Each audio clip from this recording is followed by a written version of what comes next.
तारदाळमधील समर्थनगर भागात ट्रकची विद्युत पोलला धडक, वीज पुरवठा खंडित।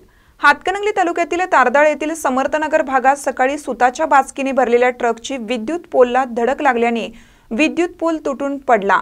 सुदैवाने यामध्ये जीवितहानी टळली। रवींद्र वस्त्र निकेतन सलगरे घेऊन आलेत खास लग्न बस्ता ऑफर। नवरदेव नवरीसाठी भन्नाट ऑफर। 15,000 रुपयाची खरेदी करा आणि फक्त 10,000 रुपये भरा। ही ऑफर फक्त सलगरे शाखेत उपलब्ध। अप्रतिम लग्न सराई कलेक्शन, सुंदर नवरीसाठी भरजरी साड्या, नवऱ्यासाठी शाही शेरवानी सूट। आहेरी ऑफर ही सुरू। आहेरी साड्या 10 घ्या 1 फ्री, पॅन्ट शर्ट जोडी 10 घ्या 1 फ्री। ऑफर फक्त 31 मे 2025 पर्यंत। रवींद्र वस्त्र निकेतन सलगरे, तालुका मिरज। तारदाळ येथील समर्थनगर गल्ली नंबर 1 येथे गुरुवारी सकाळी 11 वाजण्याच्या सुमारास सुताची अवाढव्य बाचकी भरलेला ट्रक क्रमांक TN 88E 2470 ने रस्त्याकडेला असलेल्या विद्युत पोलला धडक दिली। ही धडक इतकी जोरात होती की सदरचा सिमेंटचा विद्युत पोल तुटून ट्रकवर जोरात आदळला। यामुळे भागातील सुमारे 7 ते 8 तास वीज पुरवठा बंद झाला होता। सुदैवाने कोणतीही जीवितहानी झाली नाही।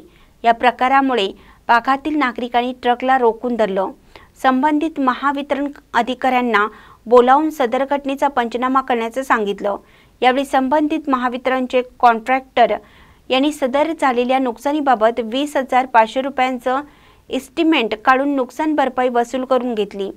बुधवारी दिवसभर तारदाळ शहापूर या मुख्य रस्त्यावर प्रादेशिक परिवहन विभागाच्या अधिकाऱ्यांनी बेकायदेशीर माल वाहतूक करणाऱ्या वाहतुकीस अडथळा होईल अशा वाहनांवर दंडात्मक कारवाई होईल। तरी देखील काही मुजुरी ट्रक चालकांकडून अशा प्रकारे बेकायदेशीर माल वाहतूक केली जात आहे। या प्रकारामुळे नागरिकांच्या जीवाशी खेळ होत आहे। सदर भागातील व मुख्य रस्त्यावरील अवजड बेकायदेशीर वाहतुकीमुळे अनेक अपघात यापूर्वी झालेले आहेत। तरी या गंभीर प्रश्नाकडे संबंधित अधिकाऱ्यांनी लक्ष देण्याची मागणी ग्रामस्थातून होत आहे। महानकरी न्यूजसाठी बसकोंटा कडेमणी, तारदाळ। ताज्या बातम्यांसाठी महानकरीला सबस्क्राइब करा आणि बेल आयकॉनला क्लिक करा।